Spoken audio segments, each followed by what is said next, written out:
ये देखो, फिर से शुरू हो गई। मैं तो परेशान हो गई हूँ इस लड़की से। क्या हुआ माँ, क्यों इतना गुस्सा कर रही हो? गुस्सा न करूं तो क्या करूं? हाँ, कब से आवाज लगा रही हूँ, लेकिन इन मैडम को एक बार में सुनाई कहाँ देता है। ओहो माँ, आप ही देखो ना, मैंने कितना सुंदर डिजाइन बनाया, बस इसी में ध्यान लगा था मेरा, शायद इसीलिए आपकी आवाज सुनाई नहीं दी होगी। अच्छा बताओ क्या काम है, मैं ये बाद में पूरा कर लूंगी। कुछ काम नहीं, खाने की थाली कब से लगा कर रखी है, अब महारानी को फुर्सत मिल गई हो तो चलकर खा लो। अच्छा खाना खाना है, अब आप शुरू करो, मैं बस 2 मिनट में आऊं। हाँ हाँ पता है तेरे 2 मिनट। इतना कहकर हिना की माँ सुमित्रा गुस्से में वहां से चली गई और फिर खाने की मेज पर। अरे क्या हो गया, इतने गुस्से में क्यों हो भाग्यवान? अब आप ही समझा लीजिए अपनी लाडली को, मेरी तो एक नहीं सुनती। हाँ तो क्या हो गया, तुम पे ही तो गई है। आपको मजाक सूझ रहा है? यहाँ मेरा दिमाग खराब हो रहा है, सारा दिन बस मेहंदी के डिजाइन बनाती रहती है और कोई काम ही नहीं है इसे। इसका मतलब वो सच में तुम पर ही गई है। तुम्हें भी तो मेहंदी लगाने का बड़ा शौक था ना इस उम्र में? हाँ, पर मैं घर का सारा कामकाज निपटाने के बाद ये सब करती थी। अरे ये तो खाना पीना भी छोड़कर बैठी है। सुमित्रा अपने पति सुरेश से हिना की शिकायतें कर ही रही थी कि तभी हिना वहां आ गई। क्या बनाया माँ? खुशबू तो बड़ी अच्छी आ रही है। मिल गई तुझे फुर्सत? हाँ माँ, देखो ना मेरा आज का डिजाइन, पापा देखिए ना कैसा है। सच में डिजाइन तो वाकई बढ़िया बनाया है लाडो। ये लाडो बोल बोल कर आपने ही इसका दिमाग खराब करके रखा है। मेरी जान को कितना काम है पता है, ती जा रही है, मगर ये लड़की मेरी बिल्कुल मदद नहीं करती। ओहो, आज सिर्फ खरी खोटी ही सुनाओगी या कुछ खाना भी मिलेगा भाग्यवान? सुरेश की बात सुनकर सुमित्रा की हंसी निकल गई और उसे हंसता देख सभी लोग हंसने लगे। हिना अपने माता पिता की अकेली संतान थी। हिना को बचपन से ही मेहंदी के नए नए डिजाइन बनाने का बड़ा शौक था। वो कागज पर रोज कुछ न कुछ नया बनाने की कोशिश करती और फिर उसे अपने या अपनी माँ के हाथों पर लगाती। हिना के कॉलेज की पढ़ाई भी अब पूरी हो गई थी, तो अब उसके लिए रिश्ते आने भी शुरू हो गए थे। अरे सुमित्रा कहाँ हो, जल्दी आओ। क्या हुआ जी? जरा इस फोटो को तो देखो, कैसा है लड़का? दिखने में तो बहुत ही बढ़िया है। हाँ, वो कानपुर वाले फूफा जी है ना, उन्होंने बताया इस लड़के के बारे में। अपनी हिना के लिए कैसा रहेगा? लड़का काम क्या करता है और परिवार में कौन कौन है?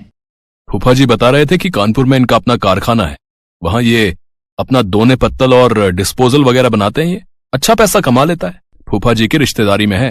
हाँ, पर उससे पहले ये फोटो एक बार हिना को तो दिखा दो, उसे लड़का पसंद आ जाए तभी बात आगे बढ़ानी चाहिए ना। अरे हाँ, ये भी सही कह रही हो। लाडो, ओ लाडो, अरे कहाँ है बिटिया? सुरेश ने फौरन जाकर कमल की फोटो हिना को दिखाई तो हिना को भी कमल पसंद आ गया। उधर कमल को भी हिना पहली ही नजर में भाग गई और इस तरह से कुछ ही दिनों में कमल और हिना की शादी खूब धूमधाम से हो गई। शादी के बाद कमल और हिना अपनी गृहस्थी में बहुत खुश थे। फिर एक शाम। ये क्या लिख रही हो हिना? लिख नहीं रही हूँ, मेहंदी का डिजाइन बना रही हूँ। अच्छा, पर कागज पर क्यों? प्रैक्टिस तो रोज ही करनी होती है ना, तो इसीलिए कागज पर डिजाइन बनाती हूँ। अच्छा, अब जरा दिखाओ तो सही। अरे वाह, ये डिजाइन क्या सच में तुमने बनाया है? हाँ अच्छा है ना, अब मैंने और भी बनाकर रखे हैं, रुकिए मैं भी लेकर आती हूँ। हिना ने अपने बनाए सारे डिजाइन्स कमल को दिखाए, जो कमल को बहुत पसंद आए और उसने हिना की खूब तारीफ की। सब कुछ अच्छा चल रहा था और ऐसे ही हंसी खुशी दिन बीत रहे थे। लेकिन फिर एक सुबह। हेलो, क्या हुआ राठी जी, इतनी सुबह सुबह फोन क्यों किया? सर आप जल्दी से आ जाइए, गजब हो गया, अपनी फैक्ट्री में आग लग गई है सर, सब कुछ जल गया सर, कुछ भी नहीं बचा सर, जल्दी आ जाइए आप। फोन पर अपने मैनेजर की बात सुनकर कमल के पैरों तले जमीन खिसक गई। फैक्ट्री पहुंचा तो देखा वाकई फैक्ट्री पूरी तरह से जल रही थी। तभी एक जलती हुई बड़ी सी लकड़ी कमल पर आ गिरी, जिसकी वजह से वो बुरी तरह झुलस गया। उसे फौरन अस्पताल पहुंचाया गया और यहाँ से सब कुछ बदल गया। फैक्ट्री के काम को बढ़ाने के लिए कमल ने हाल ही में कई सारी नई मशीनें लोन पर खरीदी थी। मशीनें तो नहीं बची, लेकिन लोन चुकाने के चक्कर में पहले कमल की गाड़ी बिकी और फिर घर। मजबूर होकर कमल और हिना किराए के मकान में रहने लगे थे। फिलहाल कमल की हालत ऐसी नहीं थी कि वो कोई और काम कर सके। ऐसे में हिना ने घर चलाने का जिम्मा उठाया और वो घर घर जाकर औरतों के हाथों पर मेहंदी लगाने लगी। हालांकि इस काम से उसे बहुत कम पैसे ही मिल पा रहे थे, लेकिन हिना फिर भी पूरी मेहनत कर रही थी। क्या से क्या हो गया ना हिना, मैं किसी काम का नहीं रहा, हम बर्बाद हो गए। मैंने कहा था तुम्हें रानी बनाकर रखूंगा, मगर मेरे रहते हुए भी तुम्हें कितना संघर्ष करना पड़ रहा है। ऐसा क्यों कह रहे हैं आप बिल्कुल चिंता मत कीजिए, देखना धीरे धीरे सब ठीक हो जाएगा। हिना चाहती थी कि वो अपना एक पार्लर खोले, लेकिन फिलहाल ये मुमकिन नहीं था। मेहंदी लगाने का काम भी सीजन पर ही मिल पाता था, तो अब दिक्कत खाने पीने की भी होने लगी। ऐसे में हिना ने एक सेठ के घर मेड का काम करना शुरू कर दिया। और फिर एक दिन, सुन, तुझे कोई मेहंदी वाली पता है क्या? क्यों मैडम? अरे वो तीज आ रही है ना, तो मेहंदी लगवानी थी। आहा, बाहर इतनी गर्मी है, अब ऐसे में कौन बाहर जाए, तो घर पर ही आकर कोई लगा दे तो बढ़िया रहेगा।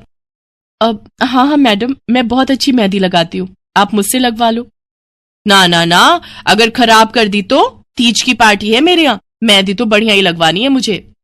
मैडम आप बिल्कुल चिंता मत कीजिए, और रुकिए, मैं अभी आपको कागज पर मेहंदी का डिजाइन बनाकर दिखाती हूँ, फिर आगे आप ही तय करना। इतना कहकर हिना ने फौरन एक कागज लिया और कुछ ही देर में उस पर एक बहुत ही सुंदर मेहंदी का डिजाइन बना दिया। और फिर, अरे वाह, ये तो सच में बहुत सुंदर है, बिल्कुल नया और बहुत ही खूबसूरत डिजाइन है। अब तो ये डिजाइन मेरे हाथ पर भी सेम टू सेम लगा देगी ना? हाँ मैडम, आप मुझ पर विश्वास कीजिए, मैं बचपन से ये करती आई हूँ। उस दिन हिना ने पूरे मन से अपनी मालकिन के दोनों हाथों पर मेहंदी लगाई। हिना ने जो डिजाइन बनाया था वो एकदम नया था और सुंदर भी। फिर अगले दिन, नमस्ते साहब, वो आपको कुछ? हाँ, मैं तुम्हारा ही इंतजार कर रहा था। ये कल शिवानी के हाथों पर तुम ही ने मेहंदी लगाई थी ना? जी साहब, मैंने ही लगाई थी। अब कोई गलती हो गई क्या मुझसे? नहीं, ऐसी कोई बात नहीं है। बस ये जानना था तुमसे कि मेहंदी का वो डिजाइन कहाँ से देखकर लगाया तुमने? कहीं से नहीं साहब, वो तो मैंने खुद से सोचा था, मैं कभी कहीं से देखकर डिजाइन नहीं बनाती। अच्छा, अगर ऐसा है तो जरा ये कागज और जरा इस पर एक मोर की थीम पर बेस्ड एक डिजाइन बनाकर दिखाओ, पर याद रहे डिजाइन बिल्कुल नया होना चाहिए। जी साहब, बस 2 मिनट दीजिए। हिना ने बस कुछ मिनटों के अंदर वो करके दिखा दिया, जिसे देखकर उसका मालिक साहिल मल्होत्रा हैरान रह गया। वाह, सच में कमाल है ये तो। अब तुमने डिजाइनिंग सीखी है क्या कहीं से? नहीं साहब, सीखी तो नहीं, लेकिन मुझे बचपन से ही शौक है मेहंदी लगाने का, तो बस इसीलिए। समझ गया। देखो हिना, तुम्हारा हुनर लाजवाब है और तुम्हें अपने इस हुनर को ऐसे बेकार नहीं जाने देना चाहिए। जी मतलब? तुम्हें पता है ना, मेरी फैक्ट्री में लेडीज कपड़ों के लिए कपड़ा बनता है, लेकिन काफी समय से मैं परेशान हूं, क्योंकि सूट साड़ियों वगैरह के लिए मेरे पास नए डिजाइन्स की कमी पड़ गई है। लेकिन अब लगता है ये कमी नहीं रहेगी। बोलो, बतौर डिजाइनर मेरे लिए काम करोगी तुम? जी साहब, बिल्कुल करूंगी। ये हिना के लिए सपने के सच होने जैसा था। अब वो काम वाली बाई से एक डिजाइनर बन गई। वो साहिल की फैक्ट्री में बनने वाले कपड़ों के लिए हर रोज नए नए डिजाइन्स बनाने लगी, और इसके बाद साहिल के फैक्ट्री में बनने वाले कपड़े की डिमांड काफी बढ़ गई, और इसके चलते हिना को भी उसके काम की बढ़िया सैलरी मिलने लगी। हिना अब अपनी कमाई से न सिर्फ अपना घर खर्च चलाने लगी, बल्कि उसने शहर के बढ़िया डॉक्टर से कमल का इलाज भी कराया, जिससे कमल बहुत जल्दी ठीक हो गया और उसने भी काम करना शुरू कर दिया। पर इस सब में पूरा 1 साल बीत गया और एक बार फिर से तीज का त्योहार आया। देखिए तो कैसी लग रही हूं मैं? बिल्कुल चांद जैसी लग रही हो। हिना ने नई हरे रंग की साड़ी पहनी हुई थी, जो उसने खुद डिजाइन की थी, और वाकई वो उसमें बहुत ही सुंदर लग रही थी। हिना, तुम सच में बहुत बहादुर हो। मैं तो उस हादसे के बाद उठकर खड़ा ही नहीं हो पाता, लेकिन तुमने सब कुछ ठीक कर दिया। तीज का ये त्योहार ही इसलिए है जी, मैं आपको कभी कुछ नहीं होने दूंगी।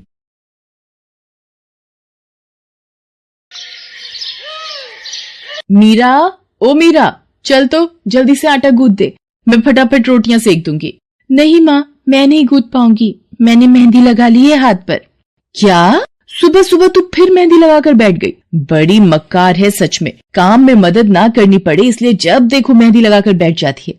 चल जल्दी से हाथ धोकर आ मेरे पास, मुझे काम पर जाने के लिए देर हो रही है। माँ बस आज कर लो ना, देखो ना मैंने कितनी मेहनत से कितना सुंदर डिजाइन बनाया है।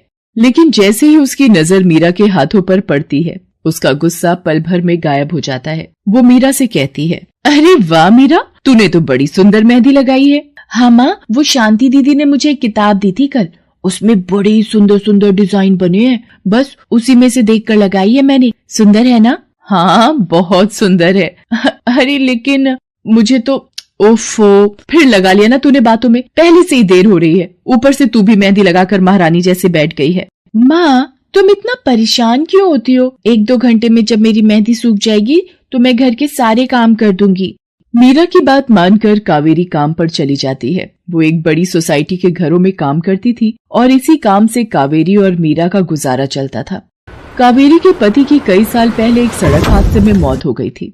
तब से कावेरी पर ही सारी जिम्मेदारी थी। मीरा भी घर के कामों में उसका पूरा हाथ बटाती थी। मीरा को मेहंदी लगाना बहुत पसंद था। उसने अपने घर के पीछे मेहंदी के कई सारे पौधे लगा रखे थे जिनका वो बहुत ख्याल रखती थी। वो अपने हाथों से मेहंदी के पत्तों को पीसकर अपने हाथों में लगाने के लिए तैयार करती थी। फिर एक दिन, मीरा हमें इस जगह पर थोड़ी मोड़ी खेती कर लेनी चाहिए। ये मेहंदी के पौधों से कुछ कमाई थोड़ी ही हो रही है, खेती कर लेंगे तो कुछ पैसे ही बन जाएंगे। नहीं माँ, मेरे मेहंदी के पौधों को हाथ भी मत लगाना। बाजार से मेहंदी खरीदने के तो पैसे हैं नहीं हमारे पास, अब इन्हें तो रहने दो। ये कहते हुए मीरा की आंखों में आंसू थे। कावेरी उसके सिर पर हाथ रखते हुए कहती है, मीरा मैं जानती हूँ तुझे मेहंदी लगाना बहुत अच्छा लगता है, लेकिन बेटा अपनी हालत तो तुझे पता ही है ना, मैं कितनी मुश्किल से। माँ सब समझती हूँ मैं, जाओ कर लो जो करना है। इतना कहकर मीरा रोते हुए वहाँ से चली जाती है। कावेरी को उसके लिए बुरा लग रहा था। वो मीरा की मेहंदी के पौधों को कुछ नहीं करती। ऐसे ही कई दिन गुजर जाते हैं। ज्यादा काम करने की वजह से कावेरी की तबीयत खराब रहने लगी। वो बहुत जल्दी जल्दी बीमार पड़ने लगी। तो मीरा ने उससे कहा, माँ तुम रहने दो, तुम्हें बुखार है, रात भर सोई नहीं हो, मैं चली जाती हूँ काम पर। नहीं मीरा तू कैसे? ना नहीं मैं ठीक हूँ, मैं जाती हूँ। कावेरी जैसे ही उठकर चलने की कोशिश करती है, अचानक उसे चक्कर आ जाता है। मीरा उसे सहारा देकर बिस्तर पर लिटा देती है और उससे कहती है, बस माँ अब तुम आराम करोगी और काम पर अब से मैं जाऊंगी। कावेरी घर पर रहकर आराम तो कर रही थी, लेकिन वास्तव में उसे अच्छे इलाज की भी जरूरत थी, जिसके लिए पैसे थे नहीं। दूसरी तरफ अब हर रोज मीरा काम पर जाती और लौटकर घर के भी सारे काम उसे ही करने पड़ते थे। इस सब में उसे मेहंदी लगाने का बिल्कुल भी वक्त नहीं मिल पाता था। मीरा कितने दिन हो गए तूने मेहंदी नहीं लगाई? हाँ माँ, बस मन नहीं कर रहा। अच्छा, मेहंदी लगाने का तेरा मन नहीं?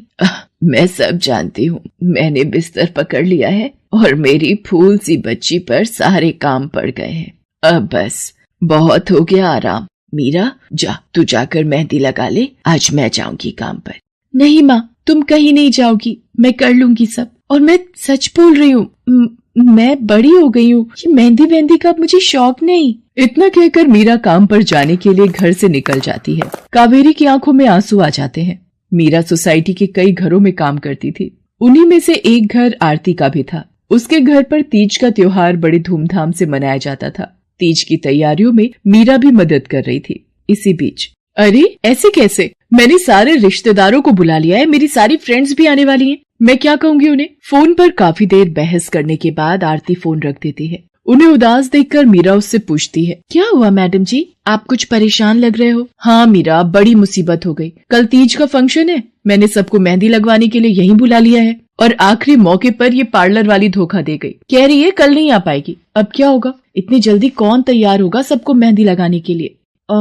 मैडम जी, वैसे मैं भी ठीक ठाक मेहंदी लगा लेती हूँ। अरे हाँ, कावेरी ने मुझे बताया तो था एक बार कि तुझे मेहंदी लगाने का बहुत शौक है। वैसे मुझे तो कोई परेशानी नहीं है, तू देख ले बेटा, बहुत सारे हाथ लगाने होंगे और मेहंदी बढ़िया लगनी चाहिए सबके। आप बिल्कुल चिंता मत करिए मैडम जी, मैं सब अच्छे से करूँगी। बहुत दिनों बाद मीरा के चेहरे पर खुशी थी। उसने घर पहुंचते ही मेहंदी के खूब सारे पत्ते तोड़कर पत्थर पर पीसना शुरू कर दिया। ये देखकर कावेरी ने मीरा से कहा, अरे मीरा, शाम हो गई है, अब मेहंदी मत लगा, मौसम भी ठंडा है बेटा। ये मेहंदी मैं अपने लिए नहीं पीस रही माँ, वो 5वें फ्लोर वाली मैडम जी है ना, कल उनके यहाँ लगानी है। अच्छा बेटा, पर ध्यान से बेटा, वो बड़े लोग हैं, कोई गलती ना हो जाए। माँ तुम बिल्कुल चिंता मत करो, मेहंदी लगाने में मुझसे कभी कोई गलती हो ही नहीं सकती। मीरा खूब सारी मेहंदी तैयार करके अगले दिन आरती के घर पहुंच जाती है। वो अपनी मेहंदी को कोन में भरने लगती है कि तभी आरती की एक फ्रेंड आरती से, आरती ये किसे बुला लिया तुमने? मैंने जिस पार्लर का नंबर दिया था तुम्हें, उससे बात नहीं हुई क्या? हुई तो थी, लेकिन उसने आखिरी वक्त पर मना कर दिया। तुम बिल्कुल चिंता मत करो, ये मीरा है, मेरी हाउसमेड है ना कावेरी, ये उसी की बेटी है। बहुत अच्छी मेहंदी लगाती है ये। ओफो आरती, तुम भी ना, पार्लर की बात अलग होती है, उन लोगों का मटेरियल ब्रांडेड होता है, मेहंदी के रचने की गारंटी मिलती है वहां से, और इसकी मेहंदी तो मुझे कुछ समझ नहीं आ रही, इस पर तो कोई लेबल तक नहीं है, अगर कुछ गलत रिएक्शन हो गया हाथों पर तो। आप बिल्कुल चिंता मत कीजिए मैडम जी, ये मेहंदी मैंने खुद पीस कर तैयार की है, मेरे पास बहुत सारे मेहंदी के पौधे हैं, इसमें कुछ भी ऐसा नहीं है जो आपके हाथों को नुकसान दे। ना भाई ना, सॉरी आरती, बट मैं अपने हाथों को लेकर कोई रिस्क नहीं ले सकती, तुम सब लगवाओ, मैं तो पार्लर जाकर ही लगवाऊंगी। इतना कहकर आरती की दोस्त शालिनी वहां से चली जाती है। आरती मीरा को इशारा देकर काम शुरू करने को कहती है। अरे वाह, मानना पड़ेगा, इस बच्ची ने कमाल की मेहंदी लगाई है।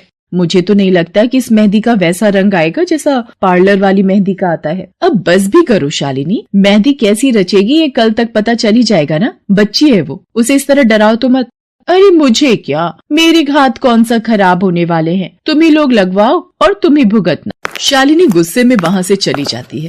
उसे पूरा यकीन था कि मीरा की मेहंदी रचेगी नहीं, साथ ही हाथों पर उसका गलत रिएक्शन भी हो सकता है, लेकिन जो हुआ वो इससे बिल्कुल अलग था। अगले दिन मीरा के घर पर। अरे मैडम जी, आप यहाँ, आपने तो आज काम पर आने के लिए मना किया था ना, मैं इसीलिए नहीं आई। हाँ, कल तुम कितना थक गई थी, इसीलिए मैंने आने को मना किया। मैं यहाँ तुम्हें काम पर बुलाने नहीं बल्कि किसी और काम से आई हूँ, अंदर नहीं बुलाओगी? अरे माफ कीजिएगा मैडम जी, आइए अंदर आइए। आरती को देखकर कावेरी भी बिस्तर से उठकर खड़ी हो जाती है। आरती के साथ उसकी दोस्त शालिनी भी थी। मीरा उन दोनों को पानी देते हुए कहती है, ये लीजिए मैडम जी, मेहंदी तो ठीक से रची ना मैडम जी? ये तुम्हें मैं नहीं, शालिनी बताएगी। फिर शालिनी अपने हाथ मीरा की तरफ बढ़ा देती है। उसके हाथों पर कई जगह छाले पड़े हुए थे। ये देखकर मीरा उससे कहती है, अरे ये क्या हुआ मैडम जी? मैंने तुमसे मेहंदी नहीं लगवाई, उल्टा तुम्हारा अपमान करती रही, उसी की सजा मिली है मुझे। मैंने सबसे महंगे वाले पार्लर में जाकर मेहंदी लगवाई। मैंने उनसे जोर देकर कहा कि मेहंदी का रंग बहुत बढ़िया आना चाहिए। इस चक्कर में उन्होंने पता नहीं क्या क्या मिला दिया मेहंदी में, और मेरे हाथों का ये हाल हो गया। और दूसरी तरफ तुम्हारी मेहंदी, जिसने भी लगवाई उसके हाथों की रंगत ही अलग है। देखो आरती के हाथ देखो जरा। आरती ने अपने हाथ आगे बढ़ा दिए, जिन पर मीरा के हाथों से लगी मेहंदी का बहुत ही अच्छा रंग चढ़ा था। फिर आरती कावेरी के पास जाकर उससे बोली, बस कावेरी, ये झाड़ू पोछा और बर्तन बहुत करवा लिए तुमने मीरा से, ये अब वो करेगी जो इसे करना चाहिए। जी क्या मतलब मैडम जी? ये अब मेहंदी लगाएगी सबके हाथों पर। हमारी एक दोस्त का अपना ब्यूटी पार्लर है, उसे मीरा का काम और उसकी मेहंदी की क्वालिटी बहुत अच्छी लगी। वो मीरा को अपने यहाँ काम देना चाहती है, अच्छे पैसे भी देगी वो मीरा को, और तो और वहाँ रहकर मीरा पार्लर के दूसरे काम भी सीख पाएगी। आरती की बात सुनकर कावेरी की आंखों में आंसू आ जाते हैं। वो हाथ जोड़कर आरती का शुक्रिया अदा करती है। मीरा भी बहुत खुश थी। अब न सिर्फ वो अपना मेहंदी लगाने का शौक पूरा कर सकती थी, बल्कि अच्छे पैसे कमाकर अपनी माँ का इलाज भी करवा सकती थी। एक समय की बात है, केशवपुर नामक गांव में सरला नाम की एक बूढ़ी विधवा औरत अपने बेटा बहू के साथ रहती थी। सरला की बहू जया स्वभाव से बहुत बुरी थी। वो रोजाना सरला से बात बात पर लड़ती रहती थी। सरला का पति किशन शहर में मजदूरी करता था, इसलिए वो कभी कभी ही गांव आ पाता था। किशन शहर से घर खर्चे के लिए पैसे भेजता तो 2 लिफाफे भेजता, एक अपनी माँ के नाम और एक अपनी पत्नी के नाम। पर जया सरला के पैसे भी अपने पास ही रख लेती थी। ऐसे ही एक दिन, ये सरला देवी और जया जी के नाम के मनी ऑर्डर हैं। लाओ भैया, जल्दी से मुझे दे दो। ये सरला देवी के हस्ताक्षर करके ही उन्हें मिलेगा। माँ जी आराम कर रही हैं, लाओ मैं अंगूठा लगवा कर लाती हूँ। ए बुढ़िया, जल्दी से इस कागज पर अंगूठा लगा दे। भैया मनी ऑर्डर मुझे दे दो। जया सारे पैसे अपने पास रख लेती है और अपने और बेटे बिट्टू के लिए खाने पीने की चीजें खरीद लाती है। माँ बहुत भूख लगी है। ये देख मैं तेरे लिए कितने सारे पकवान लाई हूँ, पूड़ी, छोले, समोसे, कचौड़ी। चल हम दोनों मिलकर खाते हैं, मजा आ जाएगा। जया बहू, बहुत भूख लगी है, सुबह से कुछ भी नहीं खाया है। अगर थोड़ा सा कुछ खाने को मिल जाता तो। पता नहीं इस बुढ़िया को कितनी भूख लगती है, जब देखो हम माँ बेटे के खाने पर नजर लगाती रहती है। ये ले पकड़, आधी कचौड़ी दे रही हूँ, अब रात तक कुछ खाने को नहीं मिलेगा। और तुझे तो मैंने बोला था कि कपड़े धो देना, तेरे से अभी तक कपड़े नहीं धुले। ये कचौड़ी खाकर चुपचाप सारे कपड़े धो देना, नहीं तो मुझसे बुरा कोई नहीं होगा। बेचारी सरला कचौड़ी का एक टुकड़ा खाकर भला क्या पेट भरती। वो फिर से दोबारा काम पर लग जाती है। एक दिन किशन शहर से वापस आने वाला था। जया को पता था कि जब किशन सरला से पूछेगा कि वो उसे पैसे बराबर भेजता है तो उसे मिलते हैं या नहीं। ये बात सोचकर जया थोड़ा घबरा जाती है और वो सरला से कहती है, ओ बुढ़िया, अगर तूने अपने बेटे से कहा कि तुझे उसके भेजे हुए पैसे नहीं मिलते तो मुझसे बुरा कोई नहीं होगा। वो तो एक दिन रहकर चले जाएंगे, उसके बाद जो मैं तेरा हाल करूंगी ना, फिर तू देखती रह जाएगी। इसलिए अपने बेटे के सामने दुखड़े रोने की कोशिश मत करना। नहीं बहू, मैं किशन को कुछ नहीं कहूंगी। माँ, मैंने तुम्हें पैसे भेजे थे, वो तुम्हें मिल गए थे ना? अरे आप बिना कैसी बातें करते हो? माँ जी को मैं बराबर से पैसे देती रहती हूँ। माँ जी, ये लो गरम गरम पनीर के पकौड़े, आप भी खाओ। किशन 2 दिन रहकर शहर वापस चला जाता है। जया फिर से अपने रूप में आ जाती है। दिन भर सरला काम करके एक दिन चक्की से आटा पिसवा कर लौट रही थी कि अचानक उसे चक्कर आ जाते हैं। रिक्शा में जाती एक लड़की देख लेती है। भैया, इन्हें उठाने में मेरी मदद करो, बेचारी पता नहीं कौन है। सुमन, ये तेरे साथ कौन है? ये रास्ते में बेहोश हो गई थी, मैं इन्हें घर ले आई, लगता है इन्हें होश आ गया है। अब कैसा लग रहा है आपको? मैं ठीक हूँ बेटी, तुम्हारा बहुत बहुत शुक्रिया बेटी। माँ जी, आप इतनी भारी आटे की बोरी अकेले ही उठा कर ले जा रही थी, आपके बच्चे या कोई? सरला की आंखों में आंसू आ जाते हैं, वो रो पड़ती है। माँ जी, कोई परेशानी है तो आप हमसे कह सकते हो, मुझे लग रहा है आप बहुत परेशानी में हो। क्या करूं बेटी, मैं इस जीवन से हार गई हूँ। सरला के दुख का घड़ा फूट जाता है और वो सारा दुख सुमन और बाकी लड़कियों को बताती है। अब इस संसार में जीने की कोई इच्छा नहीं है मेरी। माँ जी, ऐसा मत सोचिए, आप जीवन से यूं निराश मत होइए। अब आप अपनी बहू के पास वापस मत जाना, आप यहाँ हमारे साथ रहो। बेटी, तुम बहुत अच्छी हो, भगवान तुम्हारा भला करे। तुम लोग यहाँ गांव में रहती हो क्या? जी माँ जी, हम मेहंदी वाली हैं। हम लोग मेहंदी लगाने का काम करती हैं और आसपास के गांव और शहरों में मेहंदी लगाने जाती हैं। क्या मैं भी ये काम सीख सकती हूँ? क्यों नहीं, बिल्कुल, और ये तो बहुत अच्छी बात है। हमारे ग्रुप में आप भी जुड़ जाओगे, मैं आपको मेहंदी लगाना सिखाऊंगी। सरला अब उन लड़कियों के साथ ही रहने लगी और कुछ ही समय में वो बहुत अच्छी मेहंदी लगाना सीख गई। इधर जया सरला के कुछ दिन तक वापस न आने से घबरा जाती है। ये बुढ़िया इतने दिनों से कहाँ गायब है, मुझे तो कोई खोज खबर नहीं है। बिट्टू के बापू ने हम सबको अचानक शहर बुलाया है, वहां जाकर अब यही बोलना पड़ेगा कि बुढ़िया की तबीयत खराब थी इसलिए नहीं ला सकी। जया बिट्टू को लेकर किशन के पास शहर पहुंचती है। क्या हुआ जया, माँ तुम्हारे साथ नहीं आई? वो माँ जी की तबीयत कुछ ठीक नहीं थी, इसलिए मैंने उन्हें बोला कि वो गांव में ही रहें। बेकार में सफर करती तो उनकी तबीयत और खराब हो जाती।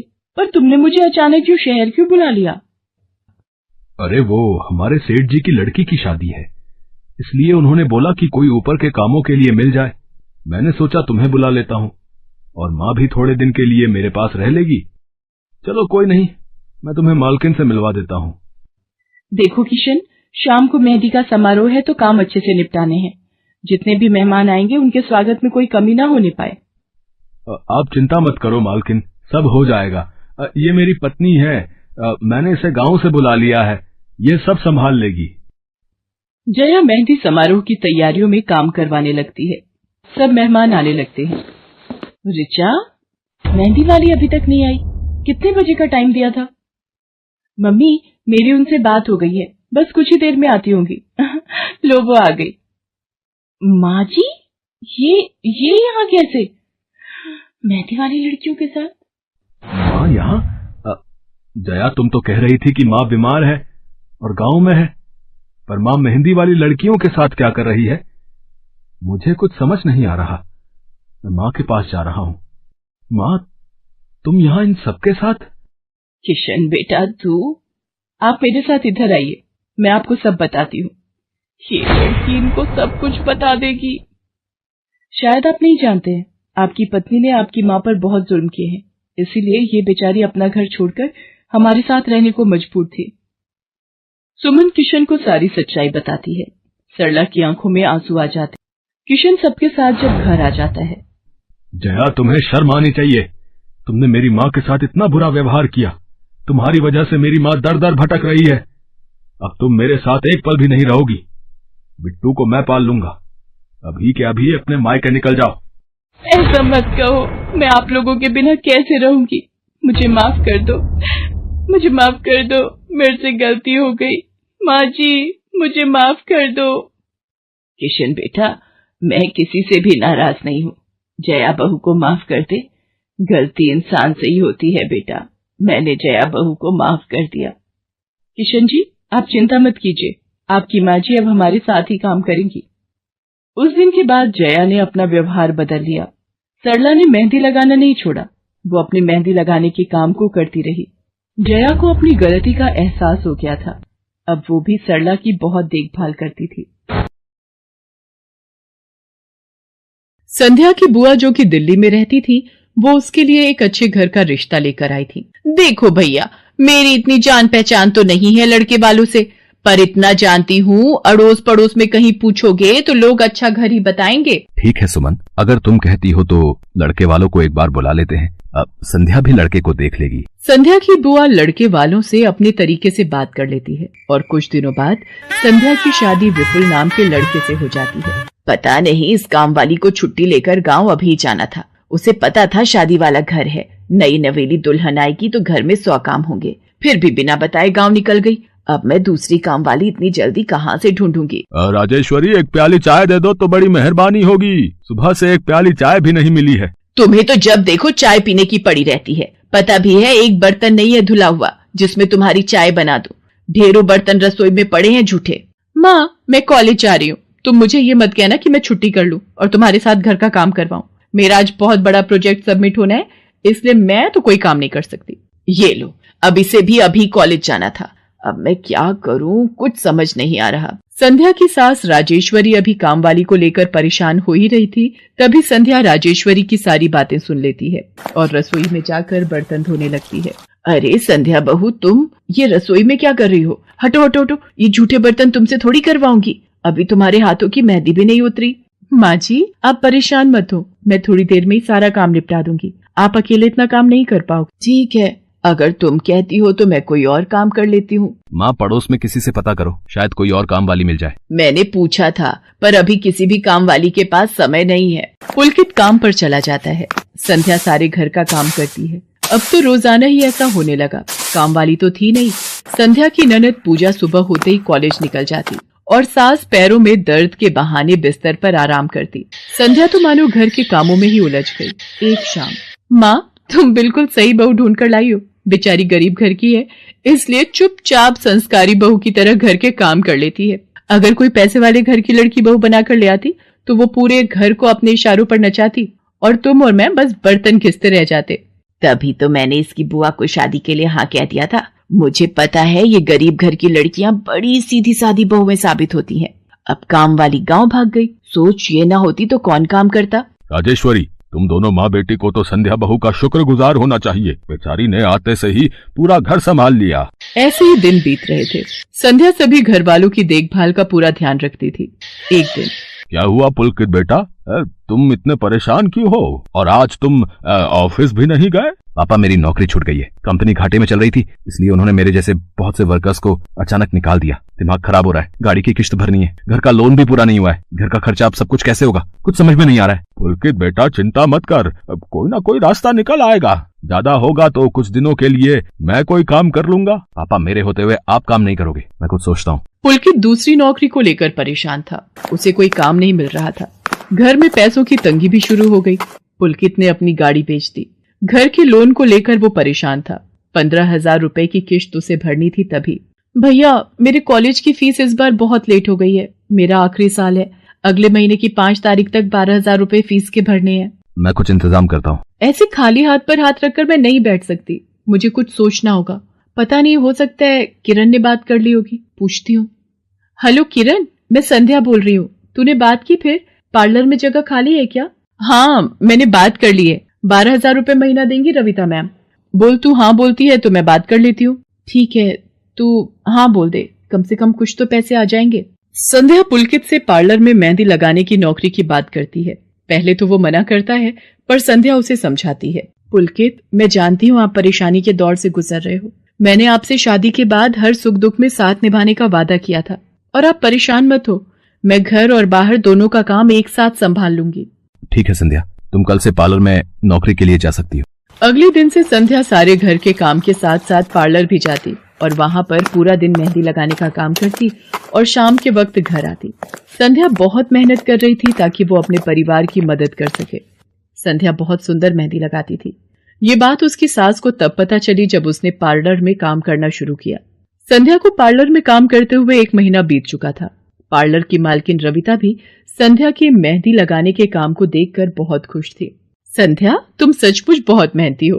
पिछले 1 महीने में बहुत से क्लाइंट तुम्हारी तारीफ कर रहे हैं और अपनी फैमिली फ्रेंड्स की शादी या सगाई फंक्शन के लिए तुम्हें ही मेहंदी के लिए बुक करना चाहते हैं। और हाँ, ये तुम्हारी सैलरी 12,000 रुपए। बाकी ये तुमने ओवर टाइम भी शादी के सीजन में बहुत किया है, उसके 6,000 रुपए अलग से दे रही हूँ। थैंक यू मैम, आपने मेरे काम की इतनी तारीफ की। मैं तो बस भगवान की कृपा से मेहनत से करती हूँ। संध्या घर आ जाती है और 12,000 रुपए पूजा के हाथ में रखती है। पूजा, ये तुम्हारी कॉलेज की फीस के पैसे, तुम कल ही अपनी फीस जमा कर देना। भाभी, ये तो आपकी मेहनत की कमाई है, आप ये सारे पैसे मुझे दे रहे हो? नहीं नहीं भाभी। पूजा, तुम मुझे अपनी भाभी कहती हो ना, और भाभी तो माँ समान होती है, तो क्या तुम अपनी भाभी माँ के पैसे नहीं लोगी? तुम अपने भैया से भी तो लेती हो ना। फिर मेरे और अपने भैया में फर्क है, मैं भी तो इस घर का हिस्सा हूँ, इसलिए ये पैसे रख लो।